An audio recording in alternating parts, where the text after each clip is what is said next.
Hi, I'm Dr. Avanti Kumar Singh.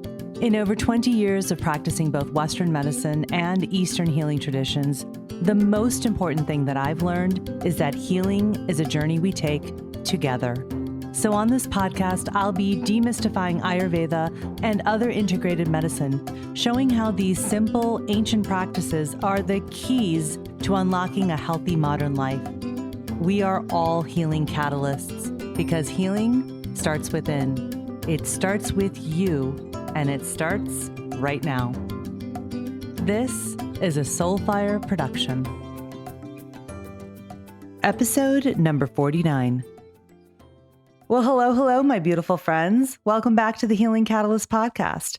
And if you're new here, welcome. I'm Avanti, and I'm so thrilled that you're spending some time with me today. Can you believe it's May, a new month, which means a new intention around here, which this month is Plants as Medicine. In addition, it's Mental Health Awareness Month. And so the topics and guests this month will be centered around both of these topics, plants as medicine to support mental health. And the conversations this month are with the leading experts in the fields of integrative psychiatry, nutritional psychiatry, and culinary medicine. So you don't want to miss a single one. Now, today we're diving into psychedelic plant medicine and sacred medicine with part one of a two-part series with two of my brilliant colleagues and dear friends, Dr. Vora and Dr. Tanmeet Sethi, who were both on the podcast last year. We've linked those episodes in the show notes because if you haven't heard those episodes, you definitely want to go back and listen. A little bit about my two guests.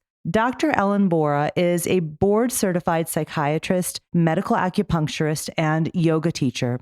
She takes a functional medicine approach to mental health, considering the whole person and addressing imbalance at the root, rather than reflexively prescribing medication. She focuses on everything from physical health, sleep, nutrition, digestion, thought patterns, relationships, and community to our connection with nature and creativity, and the ways that we find meaning in life. Her first book, The Anatomy of Anxiety, has been a bestseller since it was published in March, and I recommend it to every single one of you. It's literally a paradigm shift in how we think about anxiety.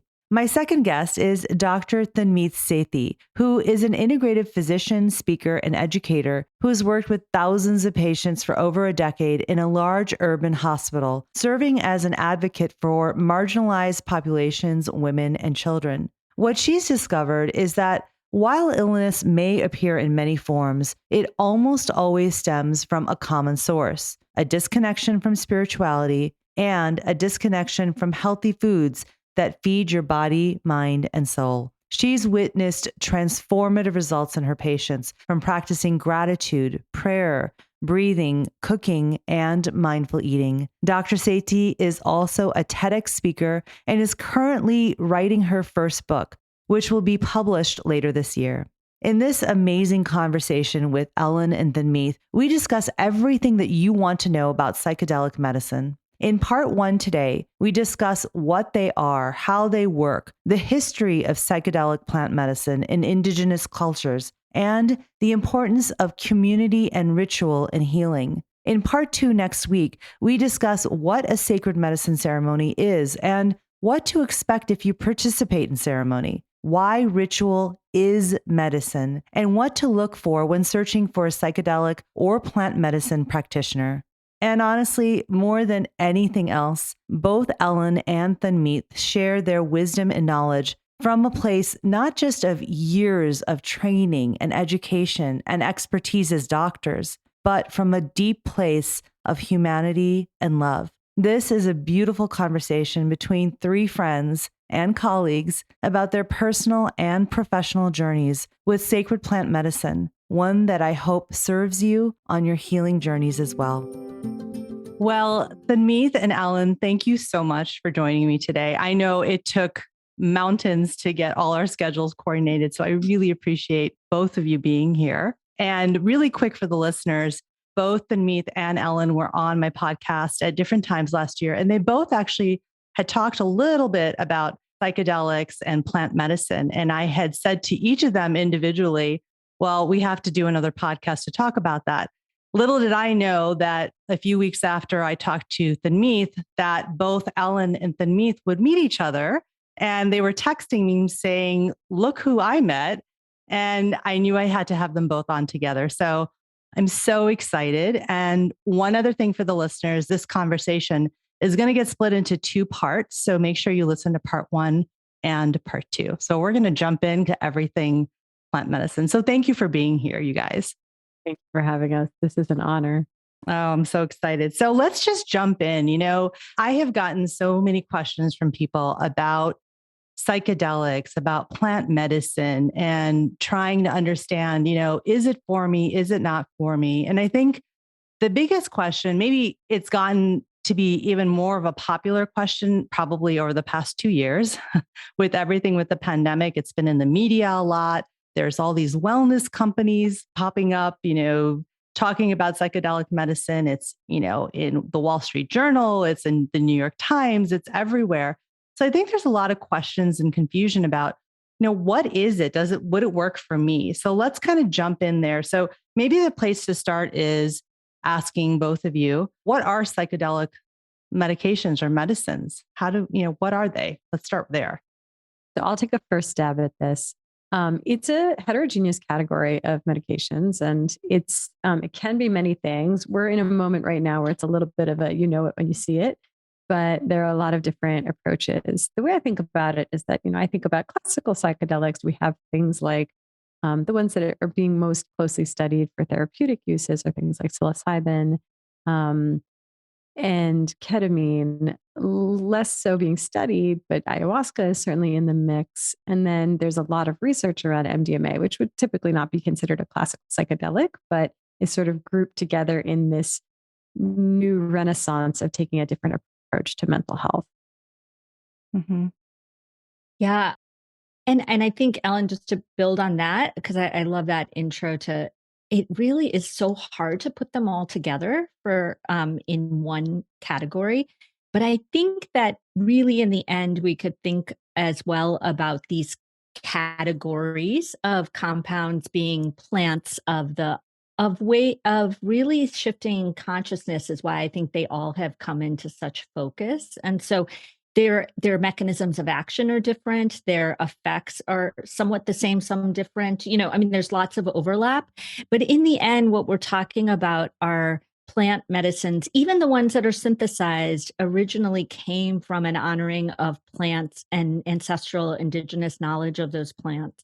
And so what we're really looking at are classes of compounds and plants that are really being shown in science for what they have been doing for millennia, which is really shifting consciousness and helping us look inward so that we can look outward with more connection and openness. Mm-hmm. So beautifully said. I want to just jump and play off of that a little bit. Yes, please. I think that really is the commonality. And in a way, you said it so well, Tanmeet, there's ways that they work similarly. And there's ways that they all work differently. And there's many of them have an impact on our serotonin signaling, and many of them are active at the 5-HT2A receptor in the brain. So it has a little bit of an echo of what we're working with already with our psychotropic medications. And many of them are actually anti-inflammatory, which is interesting and plays off of a more cutting edge understanding of how mental health and really our physical health in general is so influenced by levels of systemic inflammation. And then there's the neuroplasticity idea of increased secretion of BDNF, or brain-derived neurotrophic factor, which helps our brains become more, it promotes neurogenesis and neuroplasticity, which to translate that, we can grow and change and adapt. But to circle back around to what you said so well, that it's all about shifting consciousness. Mm-hmm. What I find most exciting and promising about this category of psychedelic and psychedelic adjacent medicines is that the best way I heard it described was reverse PTSD. And this pertains to the mystical experience hypothesis, where the more we actually have a peak mystical experience in a psychedelic ceremony, the more we feel an experience that we would describe as awe, then that is actually correlative with the positive effect and how enduring the positive effect is. So the efficacy has to do with not just whatever is biochemically occurring in the ceremony, but it has something to do with the experience itself and how we subjectively experience it and how much it takes us to a place of spirituality and awe. And that's what's so interesting because that's a very different way of approaching mental health than what we currently have with our pharmaceutical products. Yeah. So it's this beautiful integration of the actual physiological effects of these medications or medicines on the body and at the neurotransmitter ends and how it's affecting those neurotransmitters and the reuptake or letting them be there, et cetera. But it's also what you're talking about, this other experience that is beyond that, which is the combination almost, it seems like is what you guys are saying is what sort of is the magic in them in a way. Yeah. And I think what you're describing so succinctly is the exciting part to me too about these medicines is that it really feels like, at least in my, short medical career, a quarter century, which is short in the long term, right? It feels like the first time I've ever seen us not only Avanti, even further than that, there's something biochemically happening and something mystical happening, but how are those playing into each other? Mm-hmm.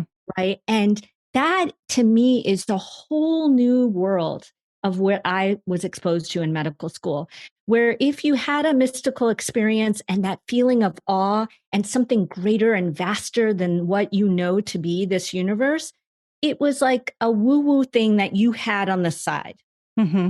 And now what we're exploring is that you can put the woo-woo aside and you can see that the biochemistry is actually linked to our spirituality. And we don't understand it yet. I'm not saying we have a sense of what that means, but for me, it feels like a way of bringing together that the way we connect to a vast, greater sense of this world actually has to do with how we also are processing what's happening in our brain and our chemistry. And somehow those are linked, even though we don't understand it. So it's amazing, really.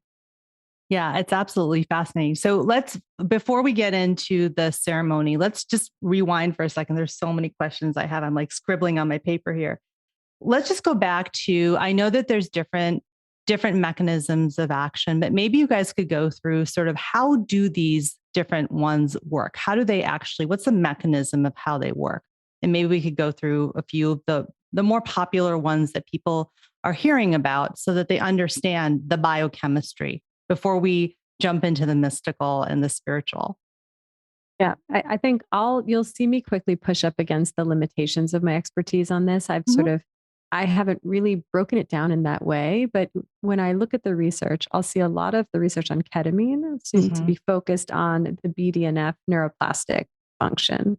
So there's a lot of this idea of, especially if you do this kind of build up of 4 treatments and they're sort of spaced apart in an intentional way. And then there's this window of neuroplasticity, which I find as a therapist to be really exciting because then I sort of catch my patients as they come out of the window. They're in the window, they come out of their ketamine treatments and let's move, let's really capitalize on this opportunity to rewire, to reframe, and to really shake everything up and let things be up for grabs. I think ketamine also has this other interesting way that it's really potently healing is that it is a dissociative.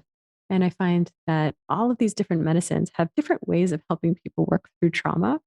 And the dissociative quality is interesting in that the same way someone might approach a traumatic memory, and then it's almost like they instantly go into a stress response, which is not a very fruitful state of mind to heal or change our thoughts. It's the same as if you're in a fight with your partner and it's like, okay, we're having a supportive, sympathetic conversation. We're trying to work through a problem. And then somebody trips a wire and one person is triggered. And then nothing fruitful happens anymore. We just become sort of animals up against the wall and we're we're triggered into a fight or a flight or a tend and befriend or a freeze response. And so a lot of my patients, when we come up against something traumatic from their past, their body goes into a stress response and we can't really do much change. But when they're when they're in ceremony with ketamine and they're dissociated from their body, it's almost like that stress response doesn't grip them. And so they can really be with the thoughts, be with the memory, and look at it without getting overwhelmed by the stress response, without it shutting down fruitful thoughts. And so that's one interesting thing with ketamine. And I'll pause for a moment, but there's things to be said about psilocybin and how it's active at increasing global connectivity, which we don't know what that means, but it's interesting to sort of see the scans of brains under in a psilocybin treatment and how active and interconnected it is. And we can talk about the default mode network as well. But I'm curious to hear what Tanmeet wants to add in first. Oh, I mean, I think that was a good summary. I think I feel like that the brain scans really are really fascinating. So Ellen referred to some of the biochemistry. And then when we think about psilocybin, we're thinking more about that serotonergic receptor biochemistry. But when we look at those scans, what they really see is that they turn down that self-referential network, the way that we really judge ourselves, but also look at ourselves in the world. And we're able to put ourselves in the world in a different way. We're able to connect to others. In some way, I don't quite understand this. MDMA, for instance, has been shown to turn down attention switching and really give us more attention outward, and in the way that we can really open to the world and feel less, like Ellen was saying, fearful. I don't quite understand that, but it's amazing research that's emerging. And then when we think about it in the terms that most people are used to, we really think of that amygdala and what people think of as the fear center.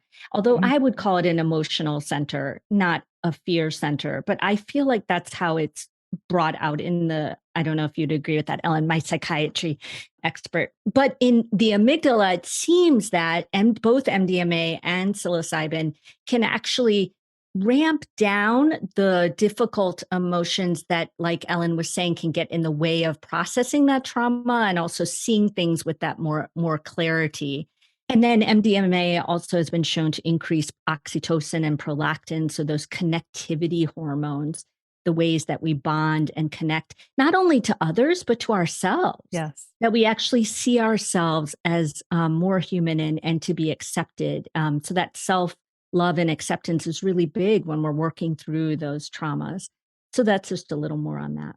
Yeah. And what I'll just add to that is my own personal experience, because I think I've shared this before on the podcast.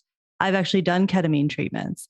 And what both of you are describing is actually putting into words what I've experienced through my ketamine treatments. I did a series of 6 treatments over 2.5 weeks about was the protocol when I did it about 2 years ago, actually a year and a half ago.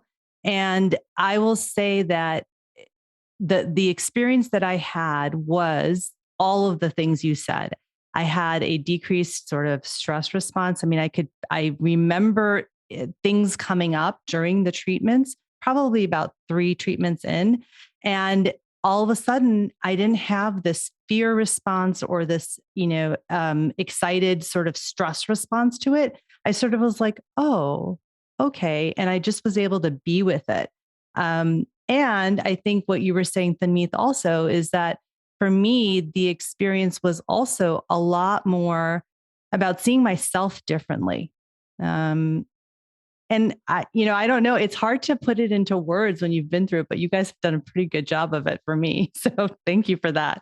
But that's been my experience of ketamine. So I think that connects to this default mode network conversation that we should please. have, which, I'm so curious to hear what Tanmeet has to say also about the DMN, but it's really interesting. It's this part of our brain geographically where we hang out when we're not actively engaged in a task. And what I find, what I've decided how I make sense of the default mode network is when we're not actively engaged in a task and when we're not really present in the present moment, what happens is our mind, we have our habits. Many of us start future tripping and being anxiously anticipating something in the future, or we dwell on the past and we sort of get consumed with regret, grief about the past. And so those tendencies, they seem to also overlap with our understanding of our limited sense, our narrow definition of the self, that I am separate from others. And these are my problems. This is what I'm worried about in the future and what I'm not happy about from the past. And when the default mode network is quieted in a psychedelic ceremony, not only are we better able to be present, but it almost dissolves this narrow definition of the self. And we start to feel an expansion. It's almost like if you ask someone in ceremony, what are the boundaries of you? And rather than like me, my family, it sort of becomes like, well, I feel pretty connected with all of New York City. Wait, all of humanity. Wait, all sentient beings. Wait, the whole earth. Wait, the universe. And you start to feel really expansive. Yes. And man, is that the salve to what ails us as a society right now. Like we need to start recognizing how interconnected we are, how we're not separate from others' suffering, how, it motivates pro-social behavior of looking out for others. Almost from a selfish stance, but who cares, whatever it takes. But it's almost like to start to feel interconnected. We get a little bit less myopically bogged down in our own problems, but we also start to feel really engaged with we want to step up and take purposeful action in a way that pertains to a much broader definition of what matters to us. I think that might be the best description I've heard of the default mode network, Ellen. Yeah. It's often presented as kind of thinking about the ruminating mind. And I think the way that Ellen expanded on that is much more whole than just that I just love that description. And I think that ego, it's ego dissolution or a sense of self dissolving, however you want to think about it, is really what, if we think about why these medicines, these plants are so important, it's that, that is really why we have survived. Our ancestors had experiences with these plants and without these plants. You don't have to have a psychedelic ceremony to have an experience of awe and vastness, but really the research on awe alone is actually amazing and really growing. But what we find is that our ancestors really had these experiences and then really had more curiosity about what this world was about and how to tend to all of the earth and all of us the way that Ellen was describing. And so, we could use a lot more of that now. I agree. And when I think about it like that, I just think that the default mode network, quieter it is, the more we're able to see things with clarity and love, really. But I feel like that description really encapsulates what they're looking at in the studies and what we've seen also in studies of meditation as well. Yeah. Really commonalities around brain scans and default mode networks. So just these different ways to come at widening our lens and expanding our sense of what we are and what this world can be. Right. And you just clicked something into place for me that these two synapses have never connected in my brain before this moment. But basically, I have this book about anxiety coming out right now. So I've been doing a lot of talking about anxiety and the question of, anxiety boils down to fear. It boils down to survival. And I haven't had a good answer for this, but if you'll allow me to kind of think out loud about something you just made me understand in a new way. Yes. I think that, that saying, if you want to go fast, go alone. If you want to go far, go with others. Mm-hmm. And anxiety and fear does boil down to how we've survived. It's anticipating potential negative consequences as they pertain to our own ego, our own self, and maybe our immediate surroundings. But in a way, what's happening in the world right now, so here's how I'm thinking about it. On the proverbial savanna of evolution, human beings, we were never the strongest. We were never the fastest. Mm-hmm. The reason we survived was because we were the ones who figured out how to cooperate. And that's part of why we need community to feel safe, to feel calm. But I think it pertains to these two different kinds of survival that our anxiety pertains to. There's survival of the individual, but then there is survival of the collective. And that's also in our hardwiring. And I think part of what we can achieve when more of us work within pathogens, find a place of being undefended, find a place of quieting the default mode network and dissolving that narrow sense of the self, is that we're leaning more into not just survival of the individual, but survival of the collective. Whoa. Need to take that in. Yeah. Yeah, it actually, Ellen, I could talk about this for hours, but the reason that I've been thinking so much about this is it's actually in the book that I'm writing, because I have been thinking about this idea of justice in our body, but then how that contributes to justice in the world. And that's how this really came together for me, in the sense of really, how have we contributed to a collective for millennia? And how do we need to remember and honor that so that we can actually go forward, instead of what feels like a time where we may be going backward?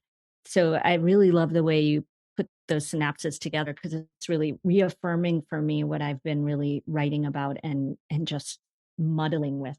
It's almost like we're being asked to go far, or we finally have an opportunity to go far, or in a way, we have no choice because we've, as you put it, like we're hyperpolarized. There's so much excavation of all of the injustices and all of the wrongs and harm done that we're finally staring at how far we have to go.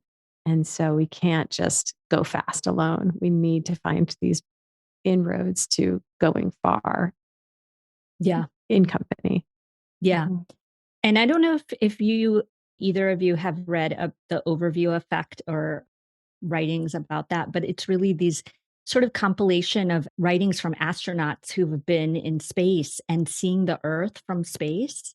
And the quotes and writings are actually mind-boggling, but what you really find is that seeing this encapsulates a psychedelic experience so much for me, is that one astronaut actually said that after seeing the Earth from so far away and in its wholeness and in its fragility and beauty, I could not think of anything but the fact that we must tend to it with everything we have.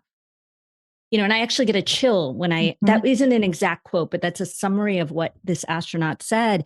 And psychedelic plants allow us that zoom out overview effect, where we see whatever the Earth is the metaphor for whatever it is where sometimes we see the Earth, but sometimes we see just our life from an overview that allows us to understand that actually what we need to do is care for this in a different way, that we are so much more a part of it. And it is bigger than we understood before we did this. So yeah, I think it's all wrapped into that awe and that feeling of oneness and vastness.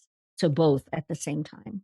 Yeah. Love that imagery that it's like a spiritual experience to look down at the Earth from space. And what I'm picturing is almost like looking at the Earth the way you would look at a newborn baby. Yeah. And you sort of see it in its divinity and its vulnerability all at once. And you're like, why wouldn't I completely reorganize my brain and my life in order to keep this safe and help it thrive? Yes, that's beautiful. The thing that was coming up for me is this idea in our spiritual traditions, at least, from South Asia, is this idea of not being separate from whatever you believe is God, the one, the Almighty, right? And so maybe the separation is also about don't be separate from other people, which I think I understood that, but this is bringing it to another understanding that, that our ancestors for millennia have understood this in a very, very real way, that there should be no separateness. It's sort of that we need each other to survive, to overcome the fear, the anxiety, the depressive thoughts, whatever it is, basically to overcome sort of the illusions of the mind, right? That we can do that by being in community with others and being with others. So there's a lot to think about there. Wow. So let's jump back into, this idea of the mystical experience that you were sort of describing, Ellen, and Tanmeet as well. These plant medicines have been used for millennia by, so many indigenous cultures and traditions and their healing ceremonies. And so let's talk about the ceremony around them, because I know both of you know quite a bit about that.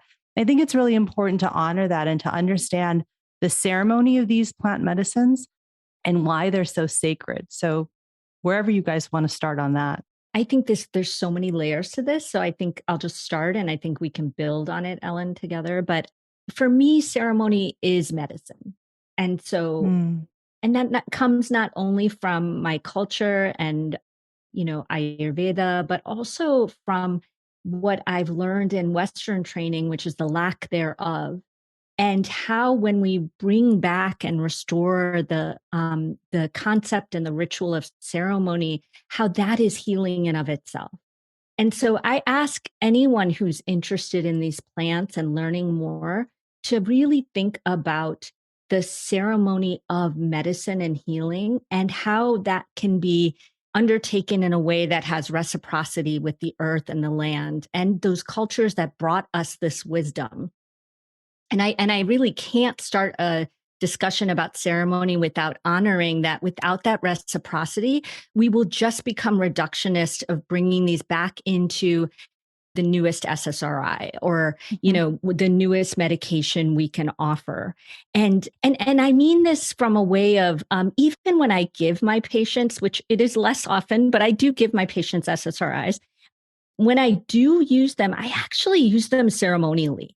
So I offer them to patients, I'm old enough to have had written prescriptions and now we don't, but I actually offer it to them as a part of the whole of what can be a tool in this healing process and what it could hope to unlock so that they can do this work that their body is offering them the signal or the message to work on. And I think that the way that these plants have been ceremonially used for millennia offers us the chance to reconnect with how all ceremony is medicine and all medicine can be ceremonial, because all of it can be honoring the way that we ingest, receive it in the body, the way that we have gratitude and appreciation for care, modern and ancient. And so there's just so much there around ceremony. I'll just stop there and let Ellen go, and then we can keep building. But I feel like there's just so much, I'm in the middle, I'm on a team doing a study at the University of Washington. And we talked so much about how did we want to ceremonially offer this in a way that could be different, but yet not feel not authentic or appropriating of any one plant culture, any ceremonial culture. And so just honoring that these have been used differently and we can be different with them. And that can be part of our healing. And I think that, we need that in Western medicine for sure. I feel like I'm going to need a massage after this conversation because I'm nodding along so vigorously. Just so I know. much. I wish the listeners could see the three of us just like, yes, yes, yes. So this is just to bask in this circle of wise goddesses. So yeah, I agree completely. And I think this is missing from Western medicine. It's missing from Western culture writ large. We are missing ritual. And in a way, we haven't even talked yet about the caveats of, who shouldn't be using this medicine, contraindications and setting. It's all important.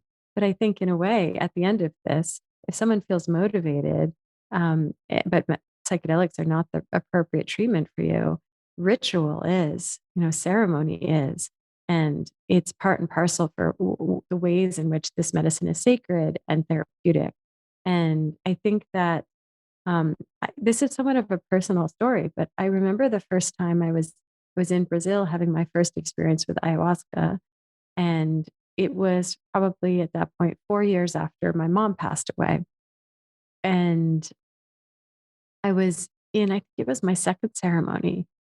And the whole ceremony for me was a funeral. It was a funeral for my mom. That was my ceremony. That was my experience.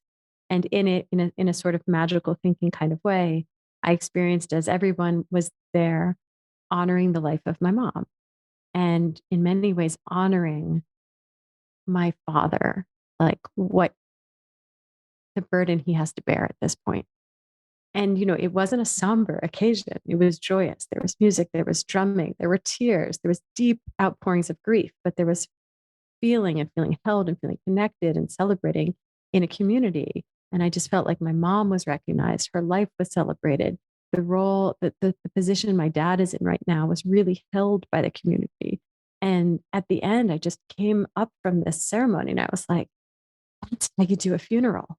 And it just felt like we missed the mark in so many ways and how we arrive and gather and mark in time these, enormous events of our lives. And I felt like now I felt satisfied that this had been properly marked. And I think about my colleague, Will Sue. He's a friend. He's in LA now. He has a thing that he says about psychedelics. He says they're not just tools for healing trauma. They're here to help make spirituality palatable to our starving Western world. And I think, we can go down that path as well. But I think that there's something about how in this Western medicine approach that's starved of ritual, we are worshiping at the altar of science, which is a lovely idea in many ways, like the pursuit of truth. I'm in favor. But I think that we feel ashamed of intuition or spirituality or seeking, and it doesn't line up with what's acceptable, which is to be rational and objective and evidence-based. And I think that these medicines not only bring us back to ritual, but they also give us some permission to seek. And I think that's also medicine. Mm-hmm. Yes. The seeking is medicine because it's, again, going back to something that's within, some whispers that are coming from within, right? The seeking, when we seek out ourselves. I mean, I think maybe what I'm trying to put together is that, seeking, as you said, is not necessarily seeking the information outside of ourselves. I believe that seeking is really looking to find it within, but there's so much noise in this world that we live in that it is hard to hear it, right? And maybe one of the things you're suggesting or offering is that some of these plant medicines and the ritual around it allows us to go back and find some of that wisdom within us. Part of the reason we don't seek is the utter lack of stillness in modern life. Yes. And I do like the way these medicines, they kind of autonomically floor you, a lot of them. Like you have no choice but to slow down and be still. Yeah. And to really attune to what's coming up from within. Thanks again for listening to The Healing Catalyst. If you love what you heard, please hit follow and pass it along to a friend. And if you're feeling really inspired, please rate and review so that others can find this podcast more easily. To learn more, head to avantikumarsingh.com. And to connect with me directly, find me on Instagram at avantikumarsingh. I'll be back next week and hope that you will be too. Until then, remember, with the right catalyst, you have the power to activate your own healing, because healing starts within.